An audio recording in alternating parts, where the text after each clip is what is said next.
এক নম্বর আত্মসমর্পণ, 2 নম্বর ইখলাস, 3 নম্বর বিশুদ্ধ আকীদা। বলেন আমার সাথে, আকীদায় শিরিক থাকা যাবে না, বেদাত থাকা যাবে না। এখন দেখতে হবে আমার আকীদায় শিরিক আছে কিনা, বেদাত আছে কিনা। যদি শিরিক বেদাত থাকে আর যদি বলেন ইসলাম কায়েম করমু, ইসলাম কায়েম করমু, হবে না। আকীদায় শিরিক বেদাত থাকলে সর্বনাশ। শিরিক যদি থাকে তা আপনার তো সব বরবাদ, জান্নাত হারাম, জাহান্নাম আপনার ঠিকানা। সূরা নিসার 48 নম্বর আয়াতে আল্লাহ তাআলা বলেন, ইন্নাহু মাইয়ুশরিক বিল্লাহ ফাকাদ হাররামাল্লাহু আলাইহিল জান্নাহ ওয়া মাওয়াহুন নার। যে ব্যক্তি আল্লাহর সাথে শিরক করে, ফাকাদ হাররামাল্লাহু আলাইহিল জান্নাহ, আল্লাহ তার জন্য জান্নাত হারাম করে দেয়। ওয়া মাওয়াহুন নার, তার ঠিকানা জাহান্নাম। তিরমিজির এক বর্ণনা, রাসূলুল্লাহ সাল্লাল্লাহু আলাইহি সাল্লাম বলেন, আতানি আতিম মির রাব্বি, আল্লাহর কাছ থেকে একজন ফেরেশতা আমার কাছে আসছে। ফাখাইয়ারানি বাইনা আন ইউদখিলা নিসফা উম্মতি আল জান্নাহ ওয়া বাইনা শাফাআ। আমার কাছে এক ফেরেশতা এসে বলে, ইয়া রাসূলুল্লাহ, আপনার কাছে 2টা বিষয় নিয়ে আসছি, 2টার যে কোনো একটা আপনি গ্রহণ করতে পারেন। 1 নম্বর, আপনি চাইলে আপনার উম্মতের অর্ধেক জান্নাতে নিয়ে যেতে পারবেন। 2, আপনি চাইলে উম্মতের জন্য সুপারিশ করতে পারবেন, তবে আপনি 2টা নিতে পারবেন না, 2টার যে কোনো একটা গ্রহণ করতে হবে। কেন, আপনি কি অর্ধেক উম্মত জান্নাতে নিবেন না সুপারিশ গ্রহণ করবেন, আপনি জানায়া দেন। ফাকালা রাসূলুল্লাহ সাল্লাল্লাহু আলাইহি ওয়াসাল্লাম ইখতারতু শাফাআ। রাসূলুল্লাহ সাল্লাল্লাহু আলাইহি সাল্লাম বললেন, আমার অর্ধেক উম্মত জান্নাতে গেলে বাকিদের কি অবস্থা হবে, তাই আমি বুদ্ধি করে সুপারিশটাই গ্রহণ করলাম। আমি ততক্ষণ সুপারিশ করতেই থাকবো যতক্ষণ আমার উম্মতকে জান্নাতে নিতে পারবো। তবে সবাই বলেন, তবে সুপারিশ শুধু তাদের জন্য হবে যারা শিরিক করবে না। শিরিক যারা করবে না, এই সুপারিশ তাদের জন্য হবে। রাসূল সাল্লাল্লাহু আলাইহি সাল্লাম বলেছেন, ওয়াহিয়া লিমান লা ইউশরিকু বিল্লাহি শাইআ, এই সুপারিশ তাদের জন্য হবে যারা শিরিক করবে না। তাহলে আকীদা বিশুদ্ধ হওয়া, আকীদায় শিরিক রাখা যাবে না, বেদাত রাখা যাবে না। শিরিক মুক্ত আকীদা নিয়ে যেন কবরে যেতে পারি, আল্লাহ তৌফিক দান করেন। আমিন। সহিহ বুখারীর বর্ণনা 6861 নম্বর হাদিস। এই হাদিসের বর্ণনাকারী আব্দুল্লাহ ইবনে মাসউদ রাদিয়াল্লাহু তাআলা, তিনি বলেন, قال رجل يا رسول الله أي الذنب أكبر عند الله। এক ব্যক্তি রাসূলুল্লাহ সাল্লাল্লাহু আলাইহি সাল্লামের কাছে জানতে চাইলেন, হুজুর আল্লাহর কাছে সবচেয়ে বড় পাপ কোনটি? فقال رسول الله صلى الله عليه وسلم أن تدعو لله ندا وهو خلقك। আল্লাহ তোমাকে সৃষ্টি করেছেন, এই আল্লাহর সাথে অন্য কাউকে সমকক্ষ হিসাবে ডাকা, এটা হলো সবচেয়ে বড় পাপ। ক্বালা সুম্মা আইয়ুন ইয়া রাসূলুল্লাহ, প্রশ্ন করলেন এরপর সবচেয়ে বড় পাপ কোনটি?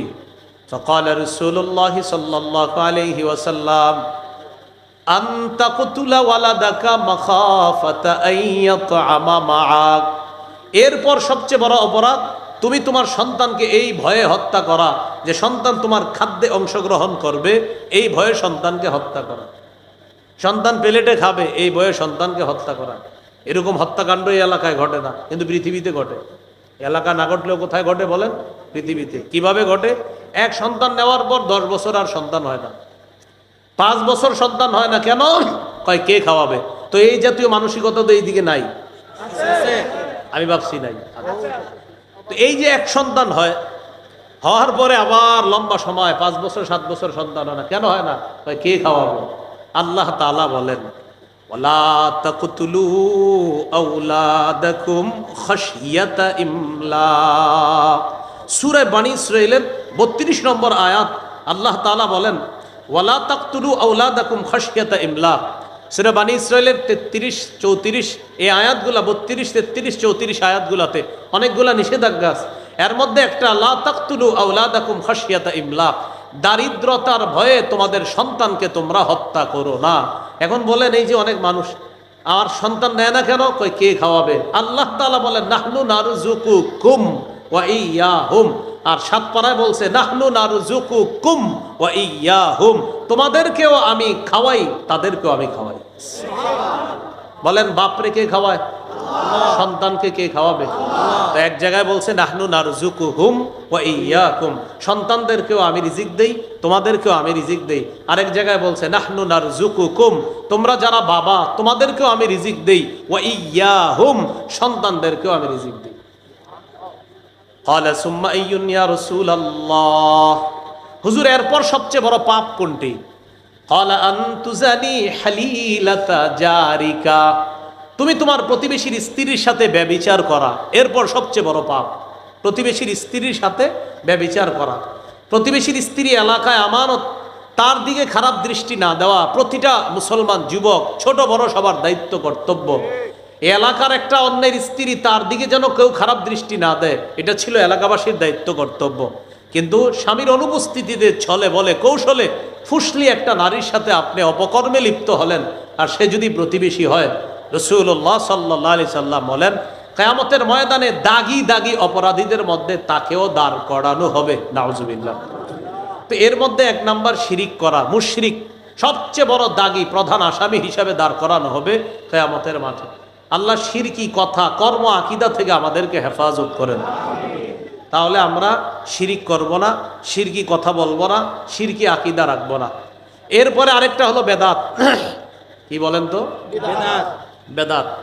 এখন আবার বেদাত কিভাবে করে মানুষ মানে করে? বেদাত ইমাম সাহেব যখন বলে ভাই এটা বেদাত, তখন ইমাম সাহেবকে বলে হুজুর করলে তো মজা লাগে, একটা হিট আসে মনের মধ্যে, এটা করলে কি আসে? করে বেদাত। কিন্তু হুজুর যখন বলে, খতিব সাহেব বুঝায় ভাই এটা বেদাত, হুজুর এটা করলে তো একটা হিট আসে। কয় কেমন হিট আসে? কয়টা করলে একটা আবেগ কাজ করে, শরীরে একটা হিট আসে, একটা মায়া আসে, একটা মহব্বত আসে, এরপর চোখের পানি আসে, করে বেদাত। তো এই যাদের চোখের পানি এসে যায় বেদাতগিরি করার পরেও, তারা একটা বর্ণনা শোনেন। ইমাম মালিক রহমতুল্লাহি আলাইহি বলেন মান ইবতাদা ফিল ইসলামি বিদআতান ইয়ারাহা হাসানা ফাকাদ জাআমা আন্না মুহাম্মাদান খানার রিসালাহ।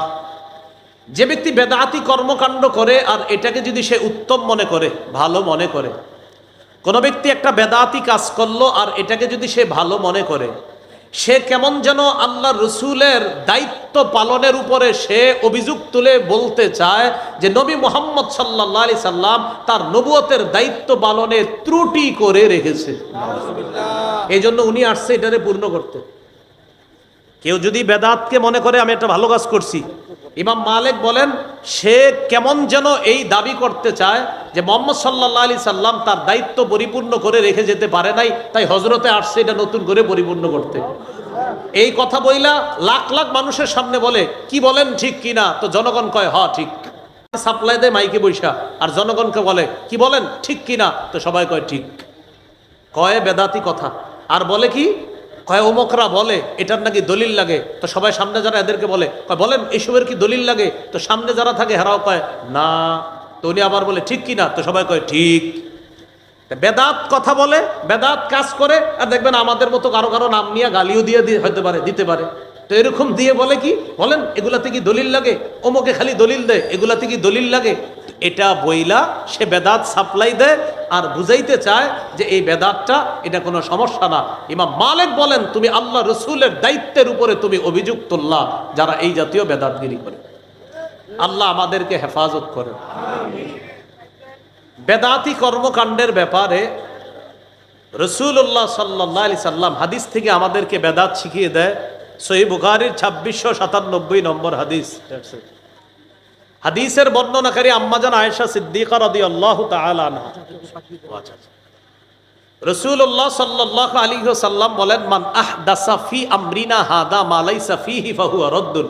সবাই আমার সাথে বলেন যে ব্যক্তি আমাদের শরীয়তের মধ্যে ইবাদতের নামে সওয়াবের আশায় নতুন কোনো কিছু আবিষ্কার করে, এটা বেদাত, এটা প্রত্যাখ্যান করা হবে। তাহলে ইবাদতের নামে সওয়াবের আশায় নতুন কিছু আবিষ্কার করার নাম কি? বেদাত। কি করা হবে? প্রত্যাখ্যান করা হবে সদা সর্বদা, এটা পরিত্যাজ্য। সহিহ বুখারীর বর্ণনা 6583 নম্বর হাদিস, 6584, এই দুই হাদিস মিলিয়ে রাসূল সাল্লাল্লাহু আলাইহি সাল্লাম বলেন, আনা ফারাতুকুম আলাল হাউজ, কিয়ামতের ময়দানে আমি তোমাদের আগে আগে হাউজে কাউসারের পাড়ে চলে যাব। মান মাররা আলাইয়া শারিবা ওয়া মান শারিবা লাম ইয়াজমা আবাদা। নবীজি সাল্লাল্লাহু আলাইহি সাল্লাম বলেন, যে ব্যক্তি আমার সামনে দিয়ে অতিক্রম করবে সে কাউসারের পানি পান করবে, আর যে পানি পান করবে সে আর কখনো পিপাসার্ত হবে না। লা ইয়ারিদান্না আলাইয়া আকওয়াম ইয়ারিফুনি ওয়া আরিফুহুম ওয়া ফি রিওয়ায়াতিন আরিফুহুম ওয়া ইয়ারিফুনানি। নবী বলেন, আমার সামনে একদল মানুষ আসবে, তাদেরকে আমি চিনব, তারাও আমাকে চিনবে। নিয়ম অনুযায়ী আমি তাদেরকে পানি পান করাবো। হঠাৎ আমি তাকায় দেখবো, ইউহালু বাইনি ওয়া বাইনাহুম, আমার মাঝে আর তাদের মাঝে প্রতিবন্ধকতা সৃষ্টি করা হয়। আকুলু ইয়া রাব্বি ইন্নাহুম মিন্নি, আমি বলবো, আল্লাহ তারা তো আমার উম্মত। আল্লাহর পক্ষ থেকে বলা হবে, ইন্নাকা লা তাদরি মা আহদাসু বা'দাক, হাবিব আপনি জানেন না, আপনি দুনিয়া থেকে চলে আসার পর এরা ইসলামের মধ্যে নতুন নতুন কত কিছু আবিষ্কার করছে, এটা আপনি জানেন না। আজকে আপনি এদেরকে কাউসারের পানি পান করাতে পারেন না। যেই নবী একটু আগে কাউসার পান করাইতে চায় সেই নবী বলবেন, সুহকান সুহকান লিমান গায়্যারা বাদি, আমার পরে যারা ইসলামকে শরীয়তের পরিবর্তন করে ফেলেছে, আমার সামনে থেকে দূর হও, দূর হও, আমি তোমাদের চেহারাও দেখতে চাই না। বলি না আউযুবিল্লাহ। এবার আমার সাথে বলেন, যে বেদাত করে, যে কোনো বেদাতিকে আশ্রয় দেয়, উভয়ের উপর আল্লাহর অভিশাপ, ফেরেশতাদের অভিশাপ, সকল মানুষের অভিশাপ।